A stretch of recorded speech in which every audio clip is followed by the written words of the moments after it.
Okay, John Maynard Keynes, British economist of the first part of the 20th century, born 1883, I believe, died in 1946, immediately after the Second World War. It's a very colorful character in a sense. He was known for, had many intellectual interests in economics, as his very good friend F.A. Hayek would say that Keynes had many other interests in life, many other intellectual interests.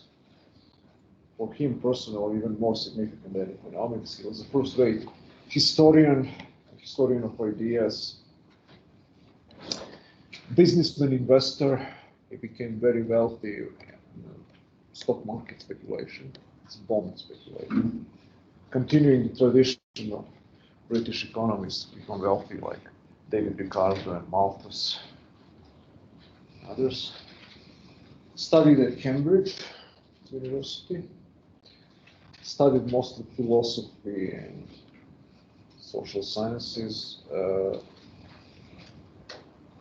Professor with whom he took just one economics course, which was Alfred Marshall, and you will recognize a few points in the readings that we have in the collection. Here he quotes or refers to Marshall and Marshallian theory. Mentions a couple of other economists, but you will notice those are only English economists. Marshall, Ricardo. There are only four names that show up: Ricardo, Marshall, Edgeworth, and Pigou. Pigou was a student of Marshall's, just like Keynes, and Edgeworth was a slightly younger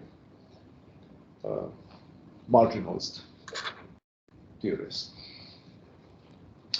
So he was an unconventional guy. He belonged or hung out with a group called the Bloomsbury Group, association of free-thinking British artists, group to which Virginia Woolf belonged, and some other people. He was one of their public supporters.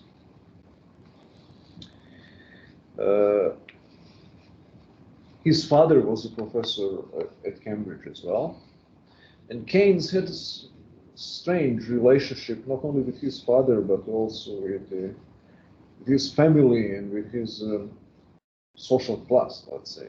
He hated the bourgeoisie. He was an unconventional anti-bourgeois thinker. He was gay, in addition to that, which was kind of strange thing for a mainstream intellectual figure at that time, Victorian England, post-Victorian England. And even some of his critics would try to argue later on that his short-term orientation in economic theory and his lack of interest in the long-term consequences of economic policies might have been partially motivated by his unconventional family status. He didn't have children and didn't have this instinct for worrying about the long-term prospects in life and long-term economic trends. So I think that's slightly unjustified. Keynes has had his theoretical reasons for what he believed, but he was an unconventional person in many ways. So when you read Hayek's memoirs and his interviews that he gave, he describes how Keynes was a brilliant man who knew quite a lot about many things. There was a kind of mind, like a Renaissance mind, who was not a narrow expert in one field, who didn't know much about other stuff. Hayek says that he was a great expert in history of Elizabethan England, the 16th century. And one of the things that was characteristic of Keynes, according to Hayek, I'm now using Hayek's first-hand testimony about Keynes, that his intellectual interests were largely driven by an aesthetic appeal, which means if he liked something, he would tend to learn and know a great deal about it. If he hated something, didn't like it, he didn't want to study it, he didn't know much about it. And Keynes hated the Victorian England of the 19th century. That means that he didn't know very much about it. He didn't know much about the economic theory of the 19th century, later part of the 19th century, either English or continental European. So his primary, I'm emphasizing this because his focus in economic theory was relatively narrow. His referential framework was relatively narrow, which means Adam Smith, Ricardo, and Marshall as this tradition of classical and neoclassical British political economy. And even his biographer, Robert Skiletsky, says that there was a certain element of this British imperial arrogance in this approach, that if you learn English economics, then you learn everything that is to be learned in economics, and what other people might have said about economics is not frightfully important anymore, especially continental European thinkers. So that's in a certain sense, Keynes is a provincial economic thinker in the way in which our American economists were not. They corresponded and responded and reacted to the developments in modern economic theory in other countries, even when that theory was not published in their own mother tongue. So all of those guys, Fetter and Frank Knight and many others, were reading German and French and even Italian writings. Keynes even didn't read American theories. You will recognize at one point in this first excerpt from the initial chapter, Introduction to his book General Theory, that he develops a theory of risk and uncertainty which is almost identical to what Frank Knight did. And he never credits Frank Knight. Frank Knight published his book in 1921, Risk, Uncertainty, and Profit. Keynes publishes his own book 15 years later, and he rediscovers the wheel, so to speak, and never credits Frank Knight. That doesn't mean that he was a plagiarist. It means only that it's not terribly important what those Yankee provincials from America, not very well versed in economics, have to say about anything. If it's not been said in English economics, it's not particularly pertinent. So Keynes is a very important figure, one of the watershed thinkers in the history of economics of the 20th century.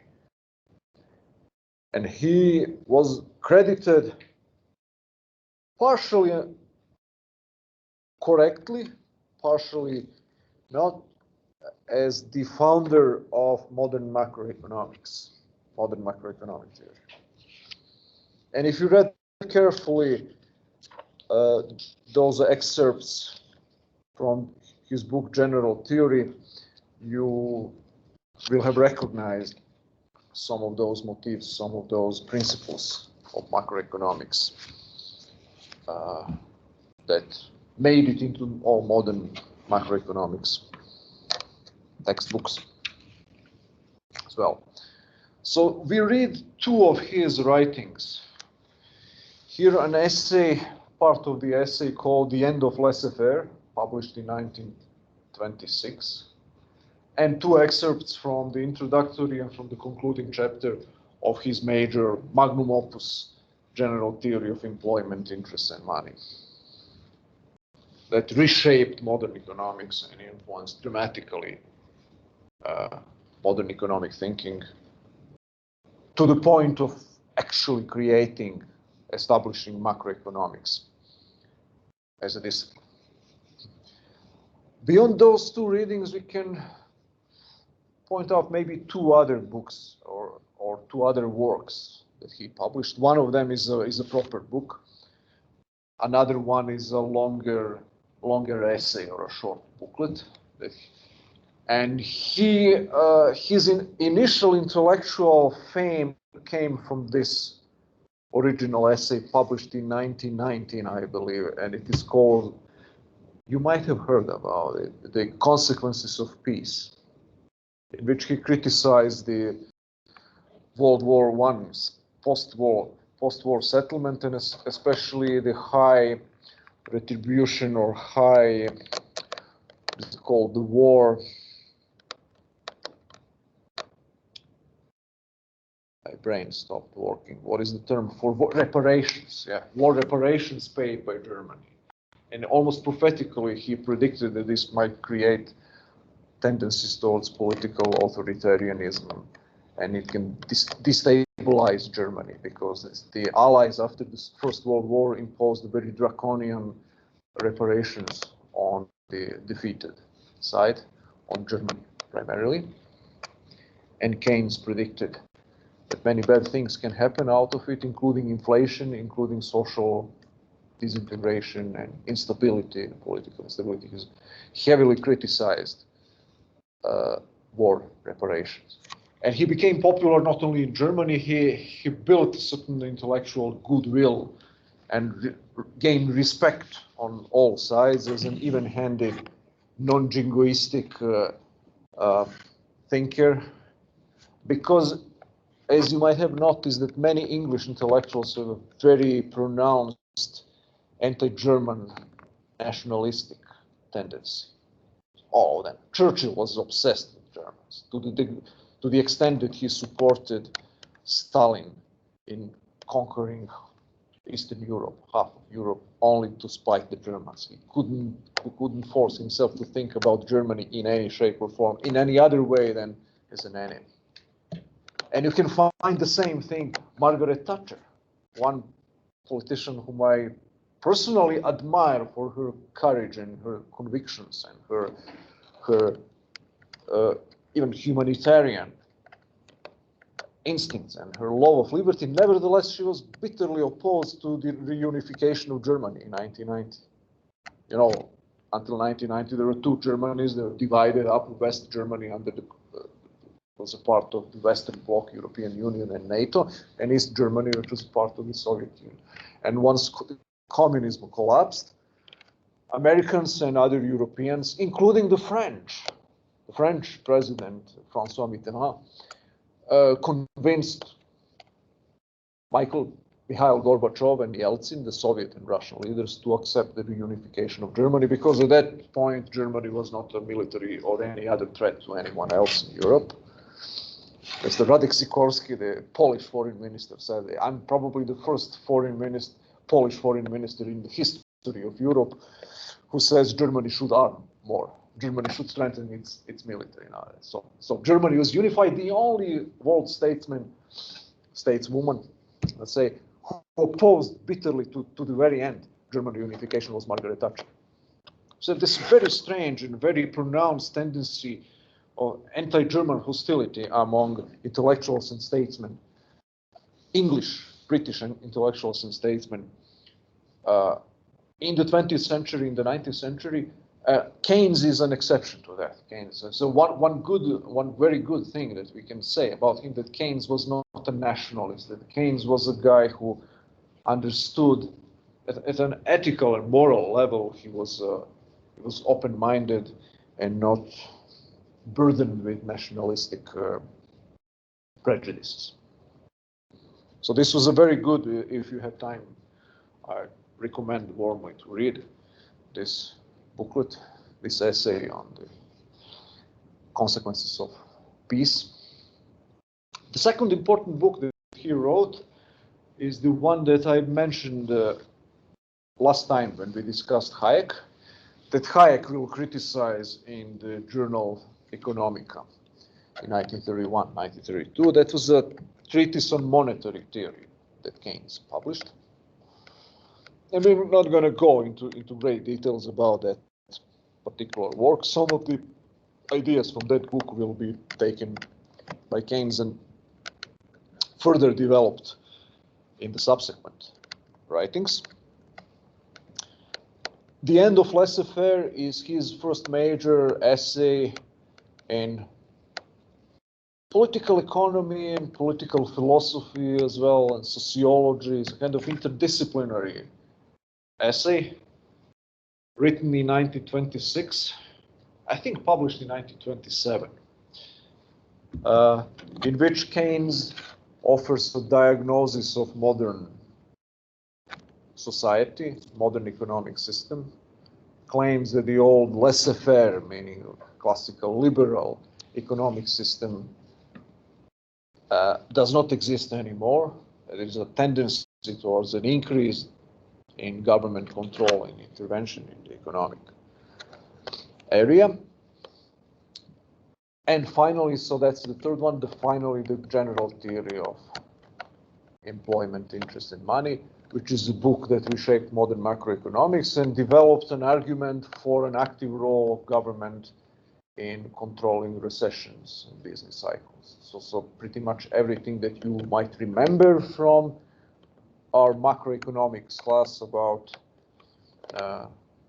fiscal monetary policy, aggregate demand, aggregate supply, liquidity trap, effective demand, GDP calculations, all of that stuff has its root in this particular book. Sometimes even to the degree that the terminology was taken over. Not in all cases, but in some cases. So the only difference later on, the only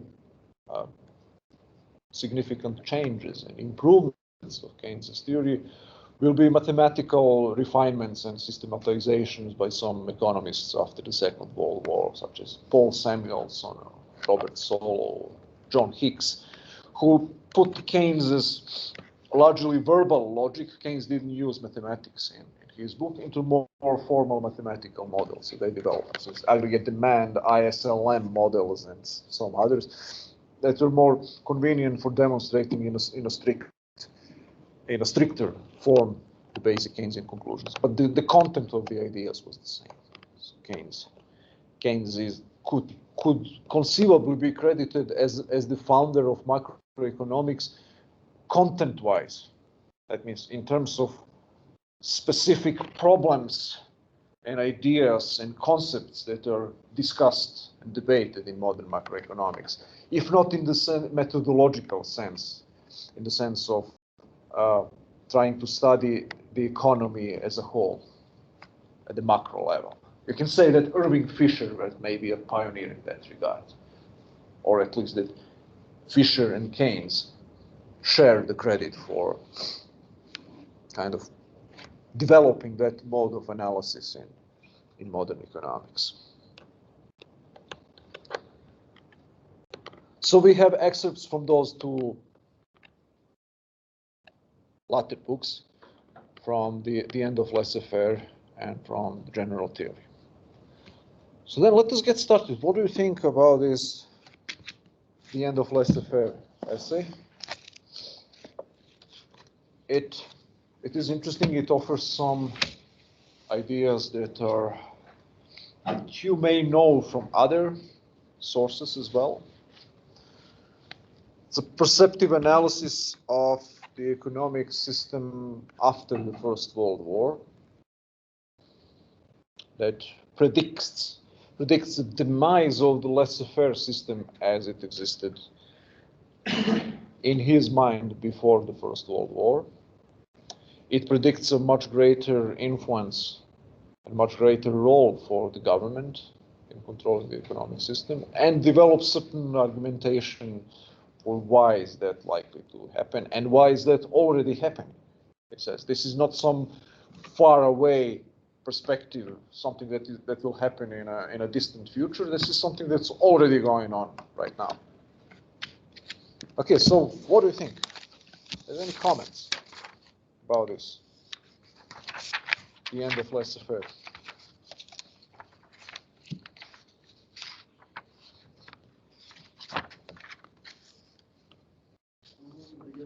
When he talks about population, is he talking about like overpopulation or? Oh, that's an interesting story. So that's one of the. Eventually, he talks about the three areas in which the government will have to take over a much greater role. What are those three areas? Population, saving and investment. and currency policy. So, credit, takeover of credit by the central banks. On page 624, it says the main problem is the unemployment of labor and disappointment of reasonable business expectations. He already in 1926, he identifies the problem of this short-term business fluctuations, recessions, and business cycle as the main problem facing modern economic policy. And he says the cure for those lies in three things at that time. So he doesn't have, you will see, it is not a complete theory. He will change his mind later on. But at least in this paper, he says the cure lies outside the operations of individuals, meaning market in and of itself will not correct all of those things. Market is not self-regulating. The market system cannot keep the business cycle under control. We need government to intervene here.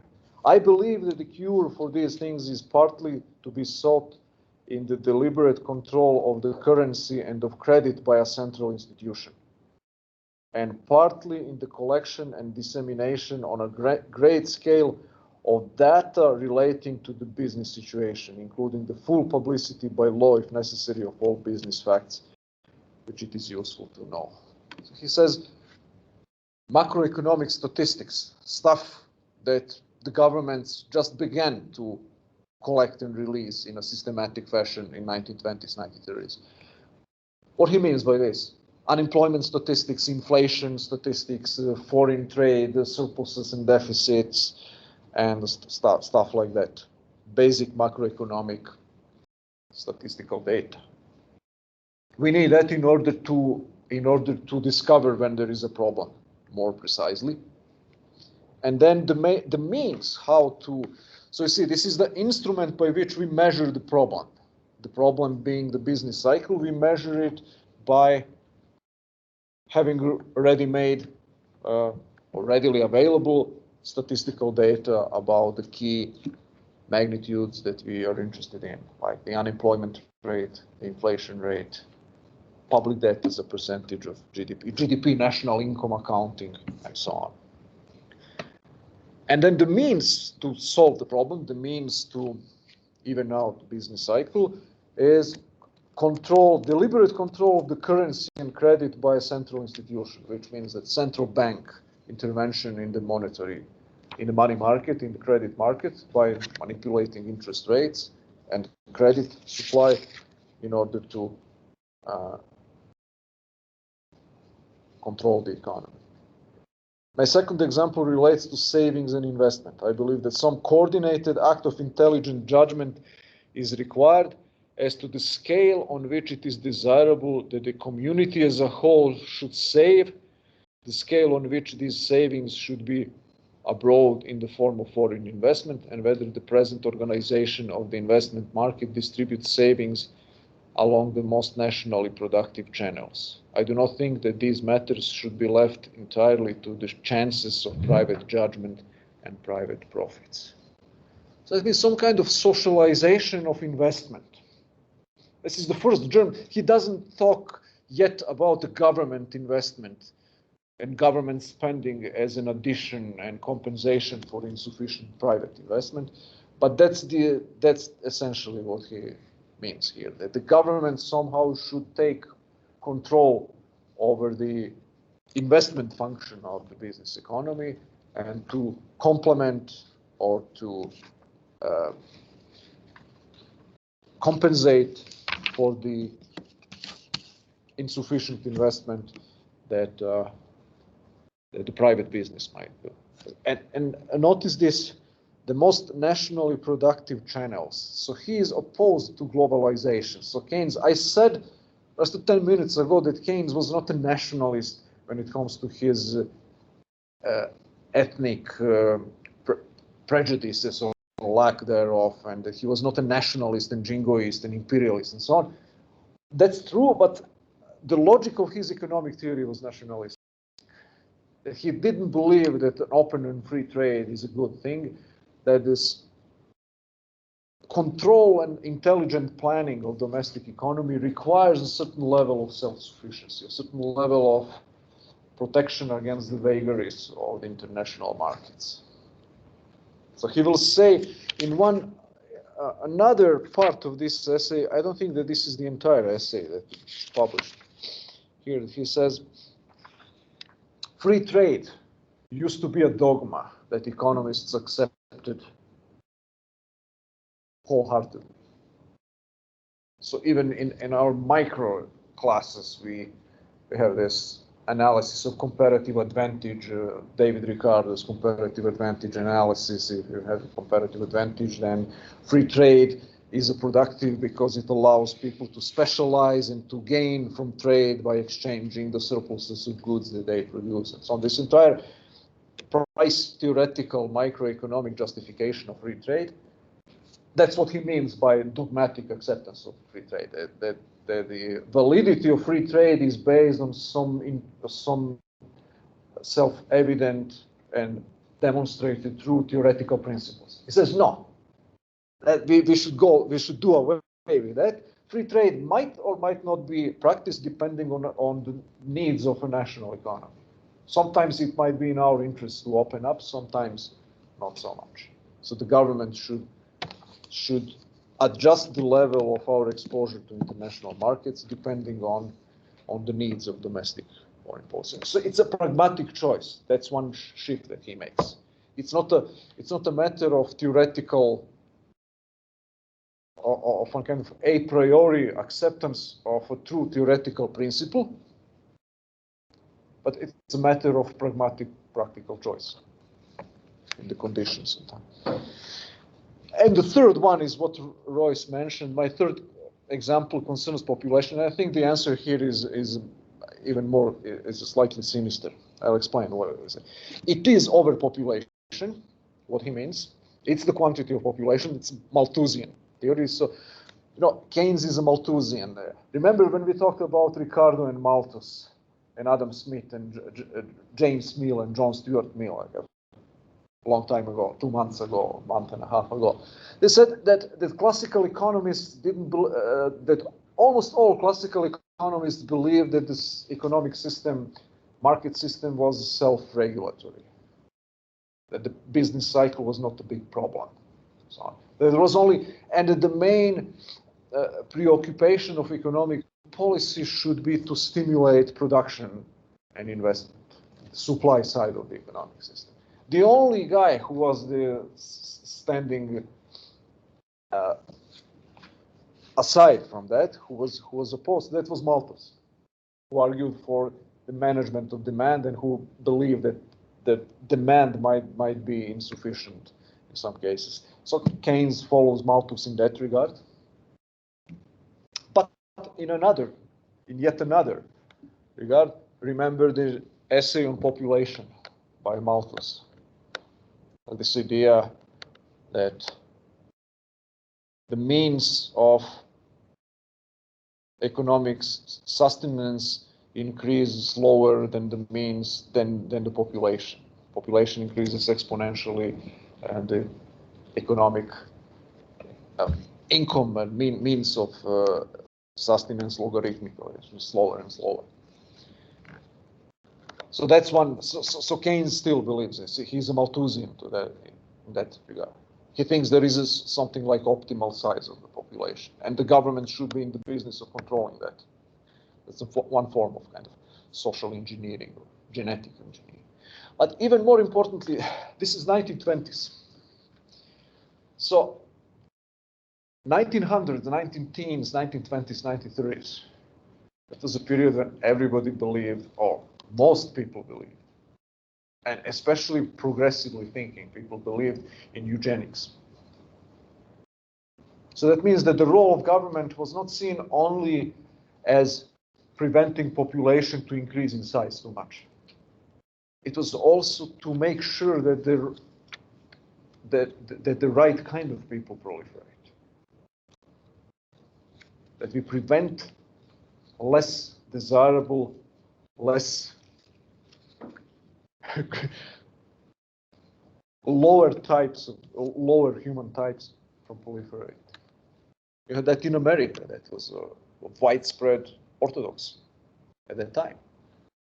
There was this guy, Madison Grant, an American eugenicist, who wrote this book, The Passing of a Great Race, who influenced Keynes, by the way, not only Keynes, but he influenced Irving Fisher. Sorry to say, our economist Irving Fisher was a eugenicist. Influenced Adolf Hitler, who wrote, Adolf Hitler and Goebbels, who wrote back to Madison Grant and thanked him for his book in 1925, 1926.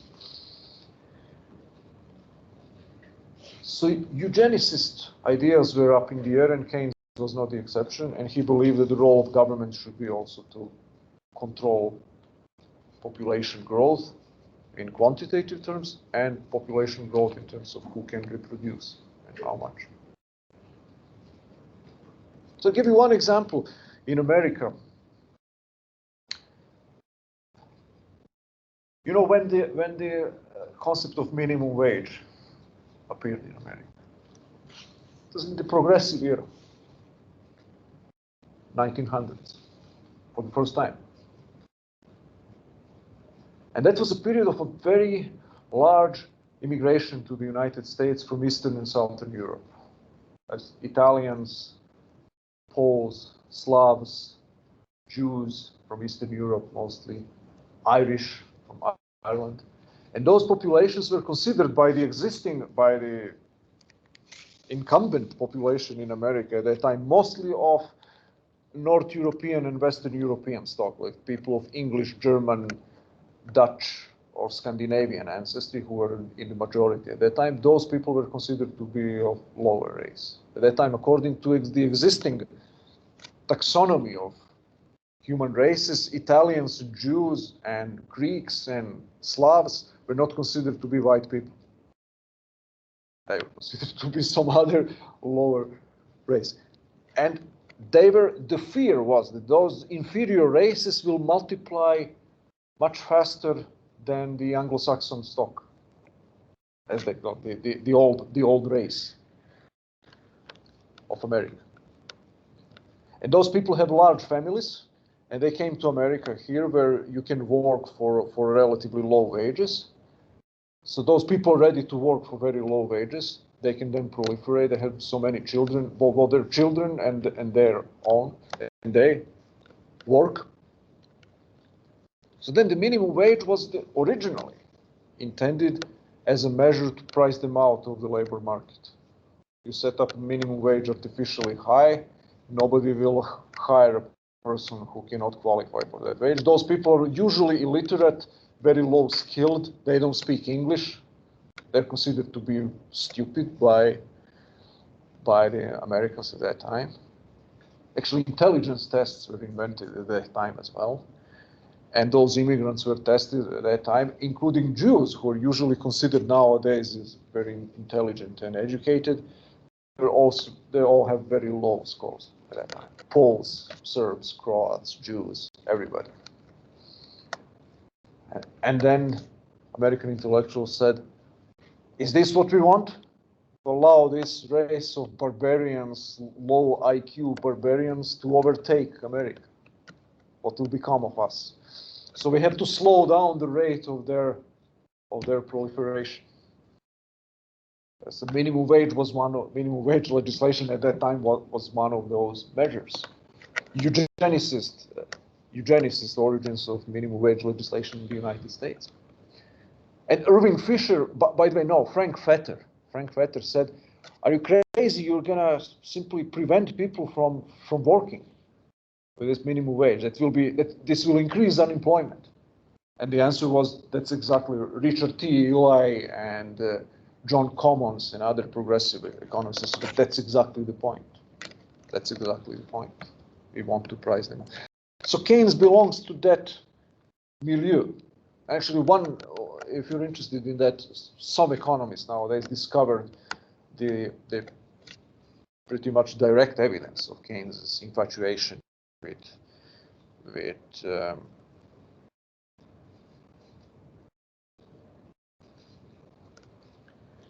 eugenicism.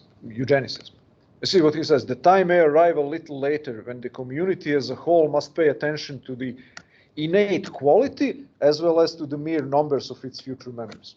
That's, you have to worry both about the size of the population for the Malthusian reasons. We will not be able to feed a larger population, and we also have to worry about the whatever IQ and moral qualities of this population. We don't want an inferior kind of people to proliferate too much. So an intelligent control by the government will have to be undertaken in order to secure a proper biological quality of our population.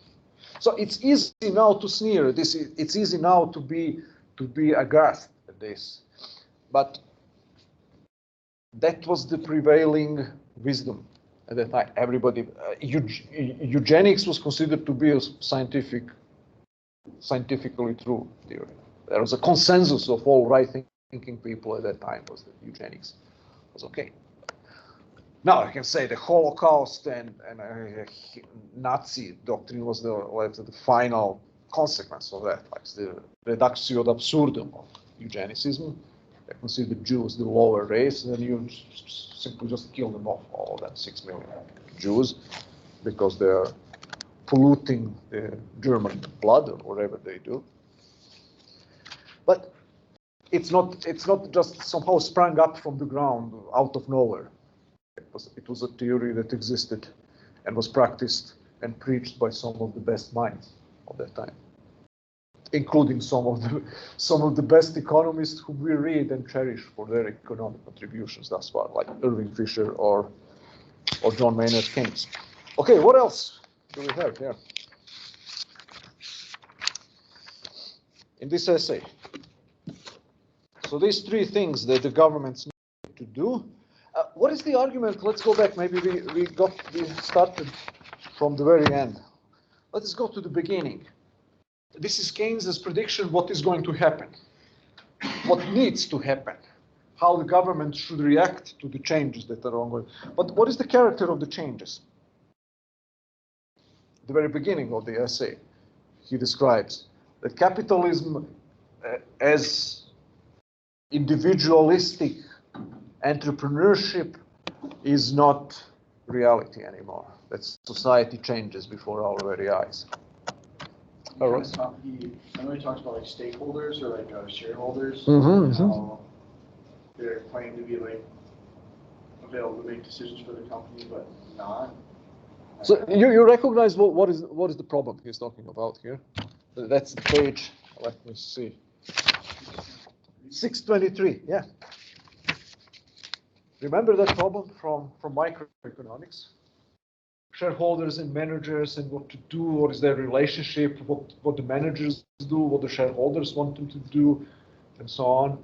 And that in 1931, two American economists published a book that became a bestseller in America. It was a common wisdom in America. The Berle and Means, the American corporation. This idea of separation of ownership and control in modern corporation. It shows, he says, everything that we think we know about capitalism is based on this concept, 18th century and 19th century conception of entrepreneurship, in which you have one guy who starts up a new company and does something, and a small firm, an individual entrepreneur. And his claim is that the entire economic theory of laissez-faire, the entire economic theory of classical liberalism is based on this obsolete social framework in which most of economic activity is going on, is carried out by those individualistic, independent entrepreneurs. And that's not simply not the case anymore in the 20th century. You have the joint stock companies, you have big banks, you have big railroad companies. And those are the institutions in which a function of investment and production is to some degree socialized. But the owners of those companies do not exert control over investment decisions anymore. This as the small shareholder, as long as he receives some expected rate of return, doesn't intervene or doesn't influence very much the decisions by the managers about what to do. And in a kind of interesting interesting observation that might seem relevant nowadays. What he says, managers are much more exposed to other kinds of pressures and influences beyond what shareholders want. Did you notice that? Might have some associations with what is going these days in America. He says, outside pressures and propaganda and criticisms from the public, they might be more prone or more worried about or more responsive to those kinds of criticism than to the obligations that they have to shareholders. Try and find it.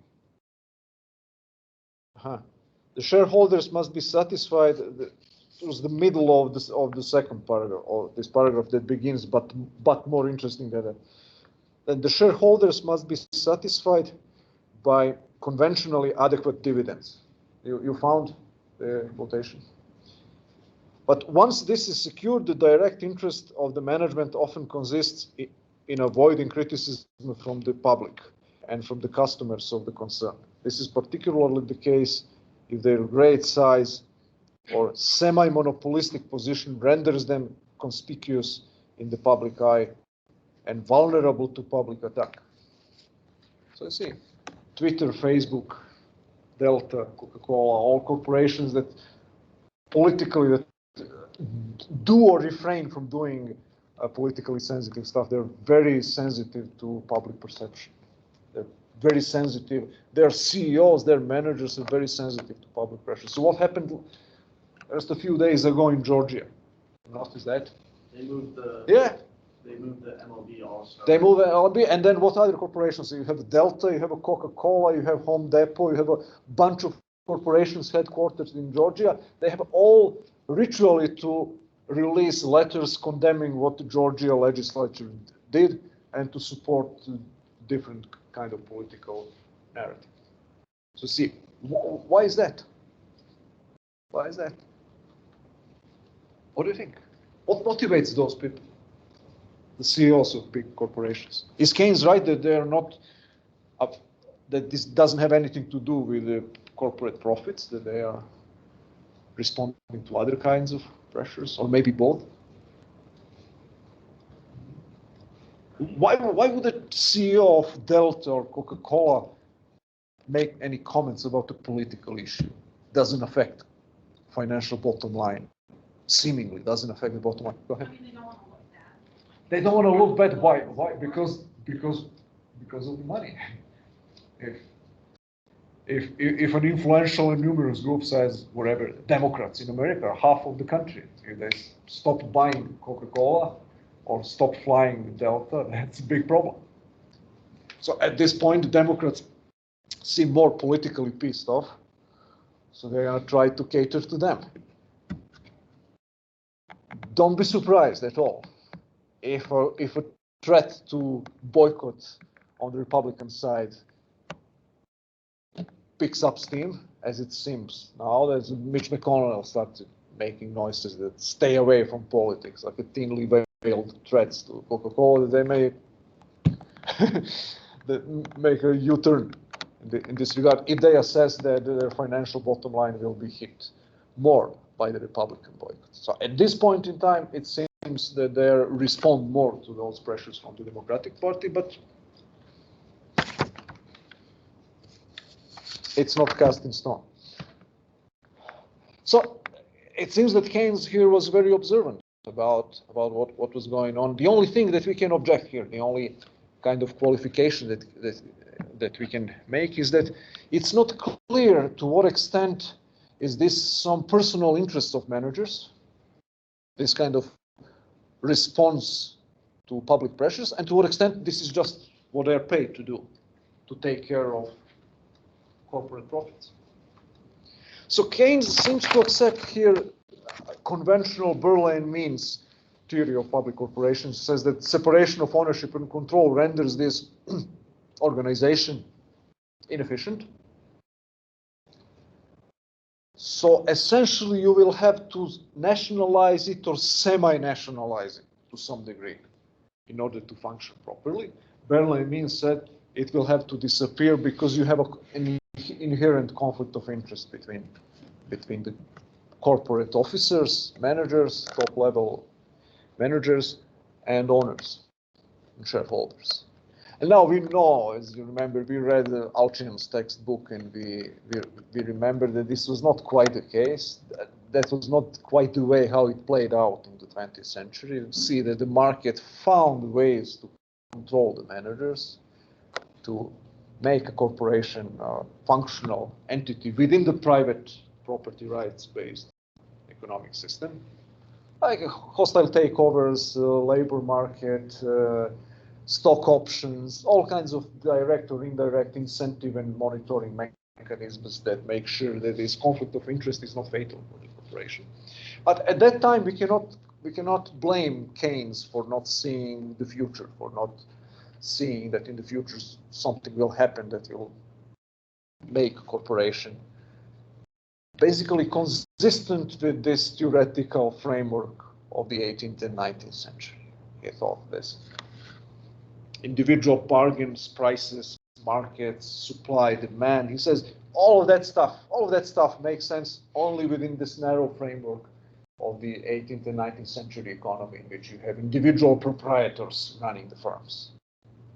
That's the Keynes's claim, and you will see in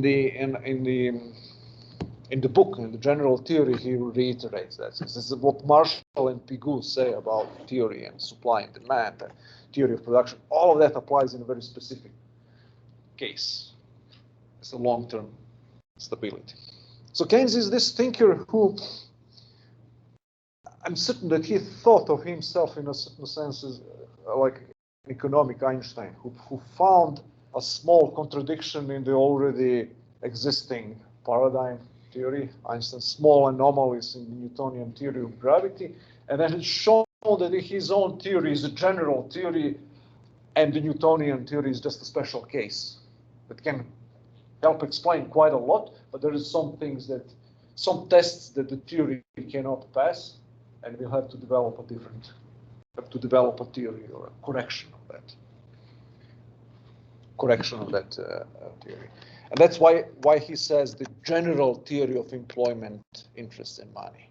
That's the critical punch here. Is he wants to say that what economists consider to be the general theory of general equilibrium, supply and demand, scarcity, all of that professors teach their students in introductory microeconomics, that's just a special case.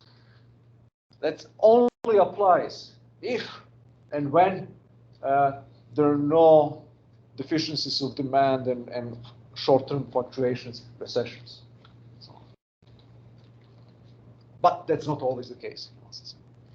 So that's, for him, classical economic theory is just a special case. It applies only to one type of economic situations, whereas we have to develop a general theory that will explain everything.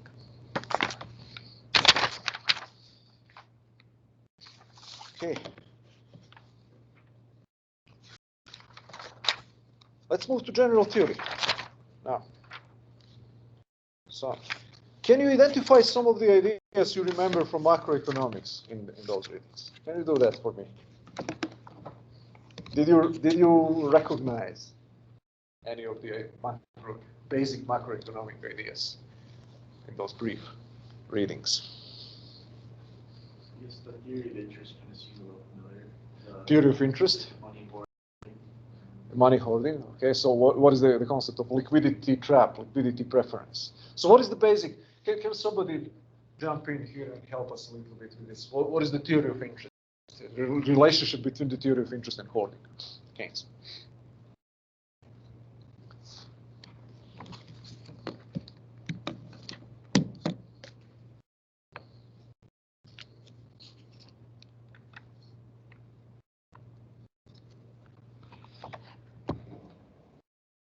Somebody else? Yes. So as the rate of interest increases, people start hoarding their money. Well, so I'd like to see end result, but it says securities fall in price until those who know would like to get liquid based on the previous price reference rate to give up the idea as being no longer practicable in reasonable terms. So in the end, it just leads to more like increasing your hoard of money. Yeah, the hoarding of money is the key. Is the key effect of the change in interest rates. So what he wants to say is that demand for money is a factor that influences the interest rate at the end, and that traditional view has been that high interest rate was necessary in order to provide a higher rate of savings. Because remember the supply curve of loanable funds, you increase the interest rate, the amount of saving will increase. But Keynes' argument is that this is not enough because saving is bad. Saving is a problem because he identifies saving as hoarding money in order to satisfy liquidity preference. That's a redefinition that he makes. The saving simply means removing certain quantity of money out of circulation. So remember circular flow diagram model that we remember leakages and injections. The savings is a leakage out of this cycle of spending money. So saving for Keynes, so you have to be aware of that because we typically use the concept of saving when I give you the definitions in intro classes. We say savings equals investment. Saving is a refraining from consumption in order to invest into production for the future. That's conventional economic definition. So Keynes doesn't accept that. Keynes says the key function of saving is to withdraw money from the current circulation, from consumption, and from investment. If that's the case, then the low interest rate is the best possible situation. We need a very low interest rate rather than high interest rate because the low interest rate discourages hoarding. If interest rate is low, then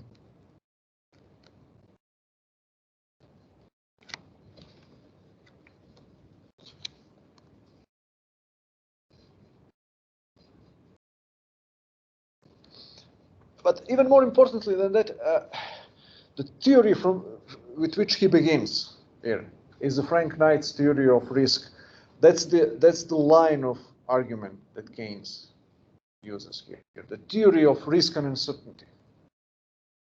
That we want to form certain expectations about the world, about the future, that we naively believe that that the future is mathematically calculable.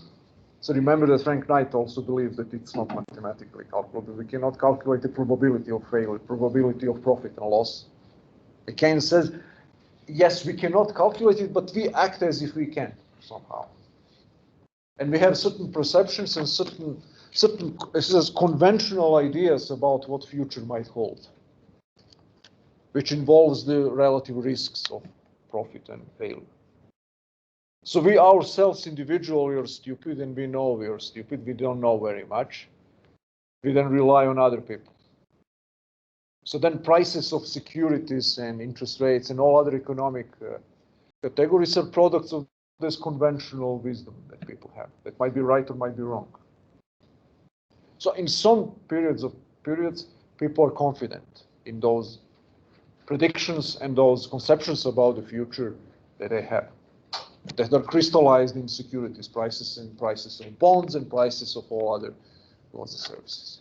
Once this confidence is shaken for whatever reason, it says at one point,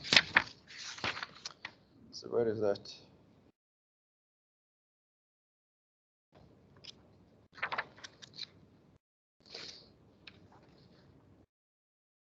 Yeah.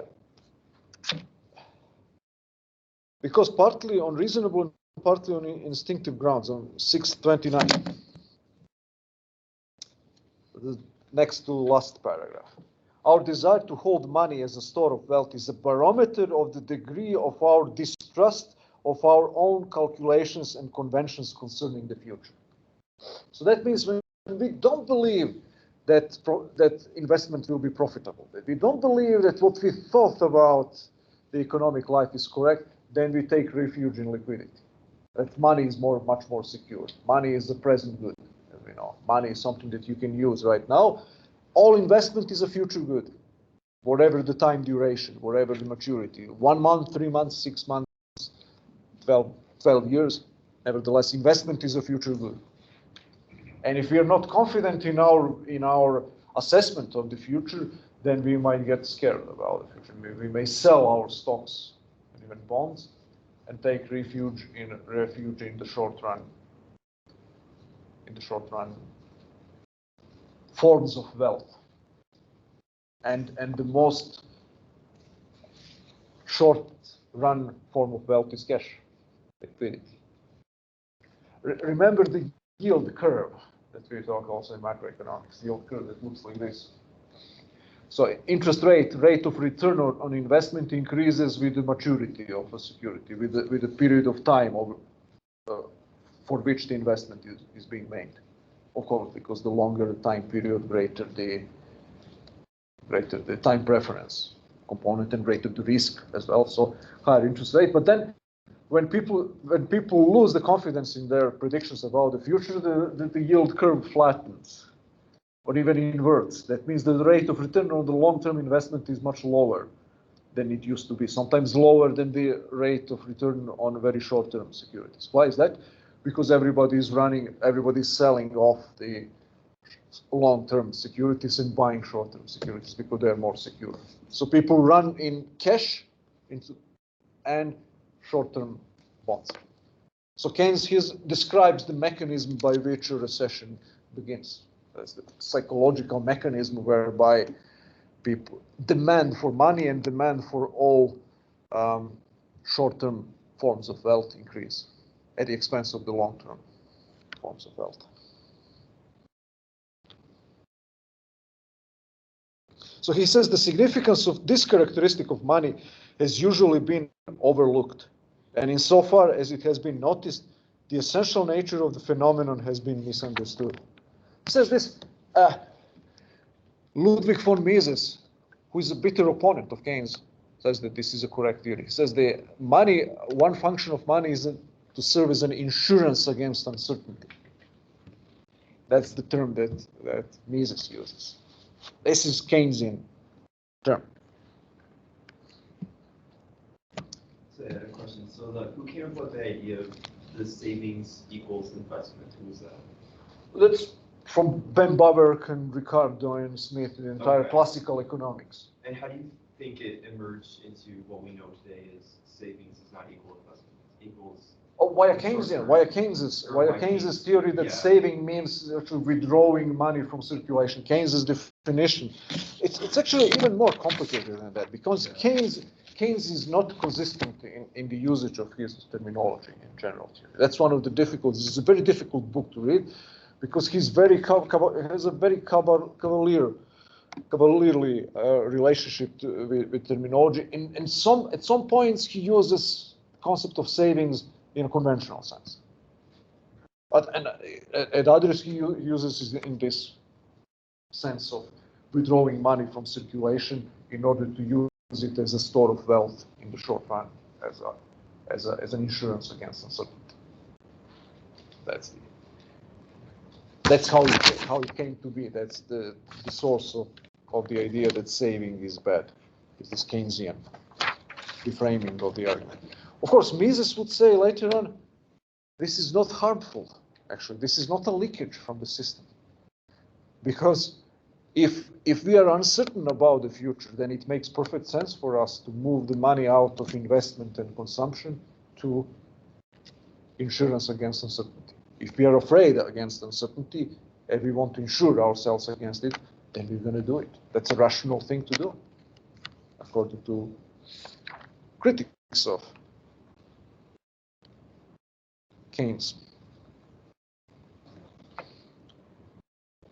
Is there any other concept that he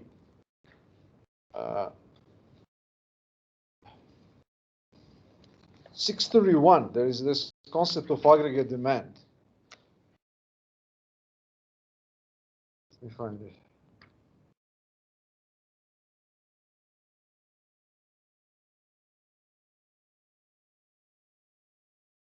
Yeah, this part 3 says the second paragraph. My own answer to this question, and the question is, my next difference from traditional theory concerns its apparent conviction that there is no necessity to work out a theory of demand and supply of output as a whole.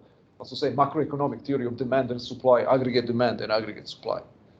They only talk about individual demand curves and supply curves for individual products or individual markets. And they don't bother themselves with the aggregate supply and demand. Will a fluctuation in investment arising from the reasons just described have any effect on the demand for output as a whole? The reasons being those psychological factors: increased demand for money, liquidity preference, decrease in investment. And consequently on the scale of output and employment. Will this affect investment and will this affect employment? What answer can the traditional theory make to this question? I believe that it makes no answer at all, never having given the matter a single thought. The theory of effective demand, that is the demand for output as a whole, having been entirely neglected for more than 100 years. My own answer to this question involves fresh considerations. I say that effective demand is made up of two items: investment expenditure determined in the manner just explained, and consumption expenditure. Rings any bells? GDP. I was going to say supply and demand, but No, GDP equals C plus I plus G. That's consumption component and investment component. That's that. Remember from macroeconomics, the equation of income expenditure method of calculating GDP. That's effective demand. Did they have the exports minus imports too? Oh, Keynes doesn't include it here, okay. But that was added. But he assumes that that's the people's propensity to spend is influenced. No, propensity to spend. That's the explanation of C. Is influenced by many factors such as distribution of income, their normal attitude to the future, time preference. How much you will spend depends on your time preference and on your income. That's explanation what determines the C. And the rate of interest to a smaller degree. But in the main, the prevailing psychological law seems to be that when aggregate incomes increase, consumption expenditure will also increase, but to somewhat lesser extent. So this is now this marginal propensity to consume. Remember the idea when we discussed why Keynes believes that it's a good idea to redistribute money from wealthy people to poor people in a recession. Because when you give $100 to somebody whose income is $1,000, he's going to spend a greater proportion of that additional $100 than somebody who has $10,000. That's the marginal propensity to consume. That means the likelihood, the amount of money, the percentage of additional unit of income that you receive that you're going to spend as opposed to save increases when you're poorer. So that's what he means by this. When income increases, consumption increases, but to a somewhat smaller degree. This psychological law was of utmost importance in the development of my own thought. And now remember what Lionel Robbins said. This psychological law is bunk. It doesn't work that way.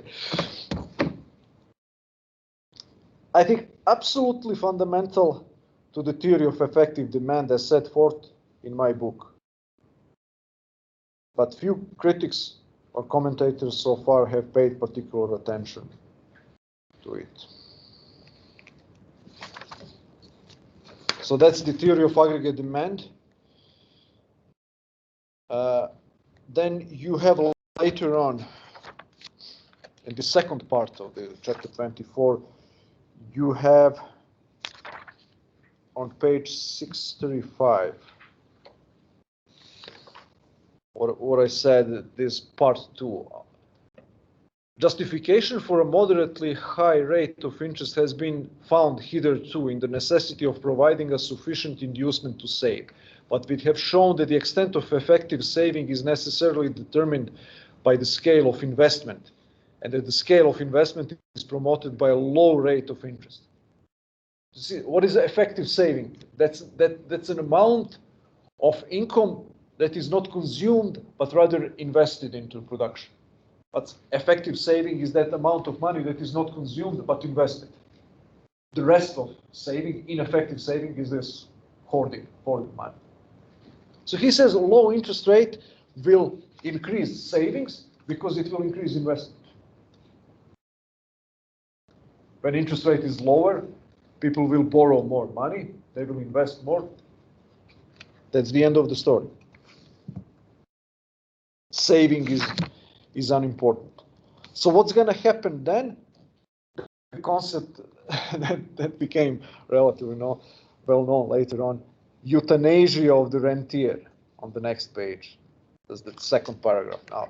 Though this state of affairs would be quite comparable with some measure of individualism, yet it would mean the euthanasia of the rentier, and consequently the euthanasia of the cumulative oppressive power of the capitalist to exploit the scarcity value of capital. That means who is the rentier? Rentier is a guy who lends money, who lives off his savings.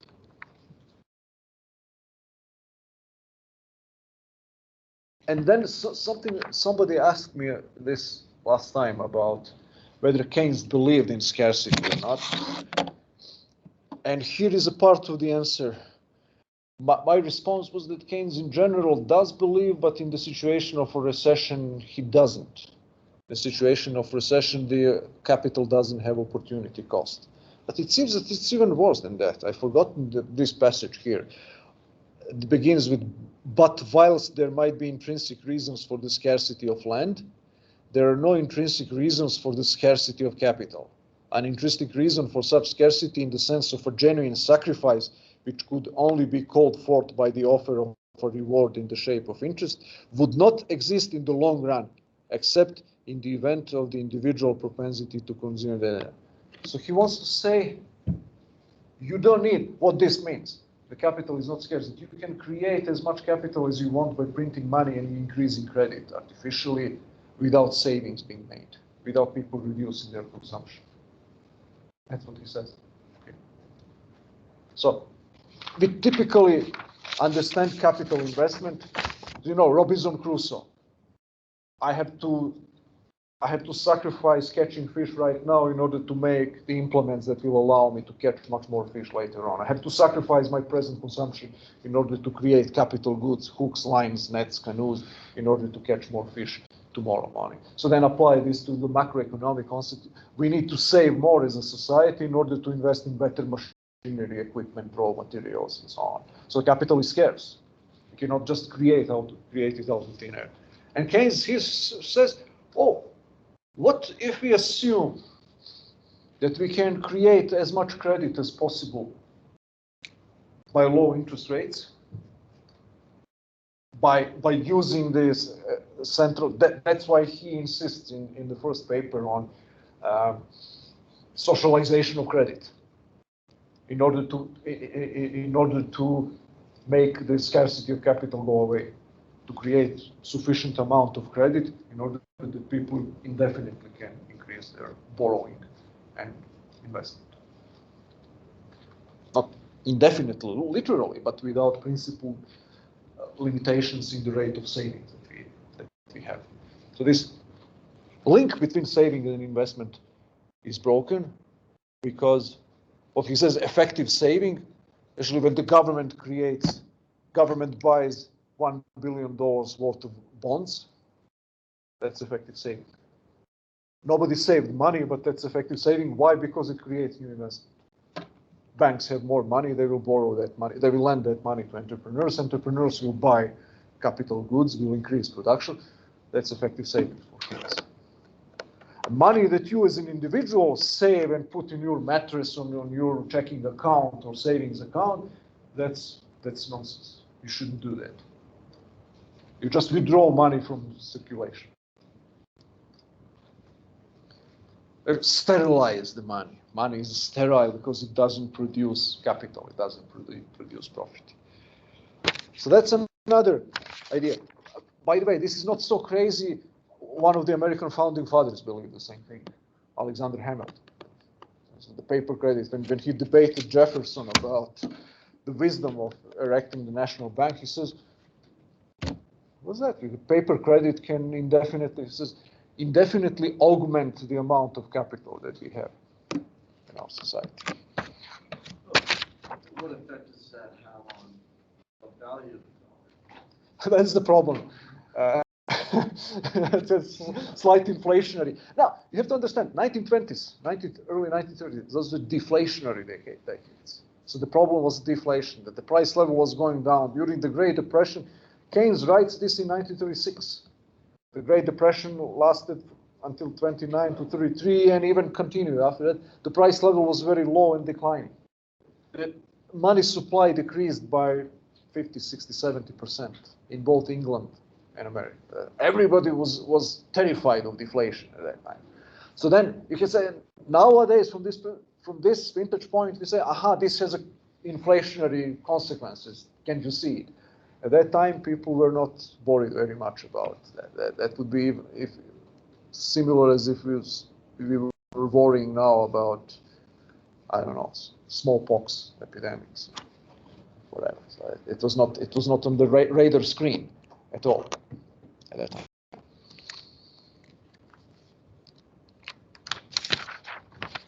Okay, we're almost out of time. One last thing, on page 639, you have another idea that the gold standard is bad. Gold standard prevented the governments from doing anything to prevent the beginning of the page 639. I have pointed out in the preceding chapter that under the system of domestic laissez-faire and an international gold standard, such as was orthodox in the latter half of the 19th century, there was no means open to a government whereby to mitigate economic distress at home, except through the competitive struggle for markets. For all measures helpful to a state of chronic and intermittent underemployment were ruled out, except measures to improve the balance of trade on income account. So deficit financing of government expenditure is not a lot practicable. You cannot increase the quantity of money and credit because what is money? Gold. If you want to increase the supply of gold, you need to dig out additional quantity of gold, which is very expensive. So it's not cheap to create additional credit. He says gold standard is a very big problem because it prevents this process of inflating the credit supply. So we need a paper money. So Keynes' theory requires a cheap and easy money easy and cheap to create in order to function. Because under the gold standard, the restrictions are much tighter. Gold is the money, commodity, which is very expensive. So then an increase in the quantity of that money is very difficult to achieve. Okay, so that's pretty much all I've got for today. Maybe just one thing, you may remember this eventually, and we'll literally finish with this. Discussion of relative importance of interests in economic change and ideas. He says ideas are much more important. And why is that? He says, practical men who believe themselves to be quite exempt from any intellectual influences are usually the slaves of some defunct economist. Madmen in authority who hear voices in the air are distilling their frenzy from some academic scribbler of a few years back. I'm sure that the power of vested interests is vastly exaggerated compared with the gradual encroachment of ideas. So he wants to say, my ideas may not be the common wisdom right now, but if I'm right, they will be in the future. It makes sense to write books and to debate ideas, because in the long run, it's ideas that triumph, not interests. That's his view. And it is shared by many other people who may not disagree, who disagree bitterly with Keynes. Mises, again, there's a strange affinity between Keynes and Mises at a deeper level. Although they disagree bitterly about economic policy, at some basic philosophical level, there is a strange overlap between them. Mises also believe that ideas shape history in the long run, not material interests. as Karl Marx believed. So Karl Marx is on the other side here. It says what material interests of social classes, that's what drives history, not abstract ideas, professors of economics. Okay, any final questions, comments? Okay, sorry for keeping you a bit longer. So we finished with Milton